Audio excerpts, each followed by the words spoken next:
নমস্কার। ভাইজানের সাথে এই স্টেজে একসাথে পাশে বসার মানে যে আনন্দটা, সত্যি মানে এটা আমার প্রথমবার যে একই স্টেজে যেখানে ভাইজান আছে আমি একই স্টেজে আমি উপস্থিত। তো আজকে রাতে ঘুমটা খুব ভালো হবে।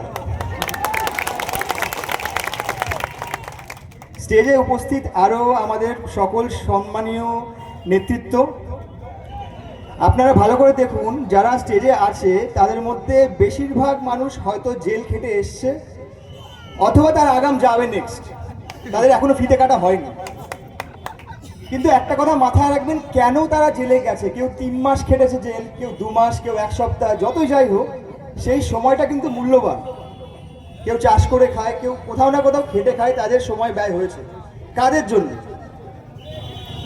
এটা শুধুমাত্র সাধারণ মানুষের অধিকারের জন্য তারা মুখ খুলেছিল কোথাও না কোথাও, যে কারণেই হোক যার জন্য তাদেরকে তোলা হয়েছিল। কিন্তু আমার বিশ্বাস তারা কোথাও না কোথাও অন্যায়ের প্রতিবাদ করতে গিয়ে মুখ খুলেছিল, তার জন্যে তাদেরকে এই শাস্তিটা পেতে হয়েছে।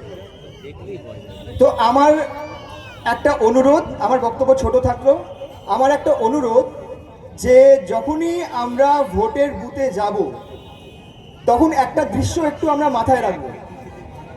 মনে করবেন রাজ্জাক খাঁ, টিএমসি তাবর নেতা রাজ্জাক খাঁ একদিন মারা যান। কে খুন করেছে আমাকে বলতে হবে না, যে যেটা জানে তার মনে থাকলো। তবে এই দৃশ্যটা মাথায় রাখবেন যে রাজ্জাক খাঁয়ের বাড়িতে তার শিশুকে নিজের কোলে নিয়ে মাথায় হাত রেখে তার আসপর্দা হয়েছে ওখানে বসে থাকার। ভোট দেওয়ার আগে এই দৃশ্যটা একবার ভাববেন যে আপনি কি সেই ব্যক্তিকে ভোট দিতে চান? যদি চান তো ভোট দেবেন, কোনো ব্যাপার না। আলা ভাই এখানে একটা কবিতা বলেছিলেন, তো আমি ভাবলাম যে আমি একটা কবিতা বলি, কারণ দিদি কবিতা বলতে খুব ভালোবাসে, তো আশা করি কবিতার ভাষাটা বুঝবেন। আমাদের এই চালতে বেরিয়ায় বোম উদ্ধার হচ্ছে, সব জায়গায় বোম উদ্ধার হচ্ছে। ভাইজান গতকাল একটা খুব সুন্দর কথা বলেছে যে ওহিদুল কোথায়, তার উত্তর আমরা এখনো পাইনি।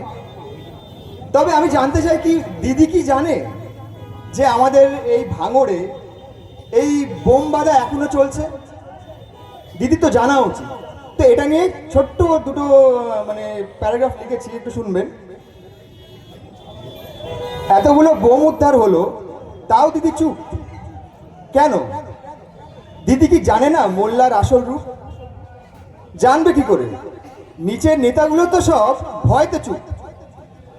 নিজেরই দলের লোক যখন তারই হাতে মরে, তখন কেই বা সাহস করে বিরোধী করে? টিএমসির লোকাল নেতাদেরকে একটু বলি, একটু চিন্তা করবেন। আজ হয়তো চাপে পড়ে মোল্লাকে জেতানোর চেষ্টা করছেন, মাথায় রাখবেন যদি রাজ্জাককে মারতে পারে, আজ নয় কাল আপনিও মরবেন। ভাঙড়ে জনগণ চুপচাপ আছে, ধৈর্যের বাঁধ প্রায় ভেঙে যাওয়ার কাছে। ভয় পাওয়ার আর জায়গা নেই, এবার আর পিছবো না। ওই ওই চুটকো চুটকো নেতাদের ভয়তে ভোট দেব না। ভোট এবার দেবই আমরা, আমার একটা পাও টলবে না।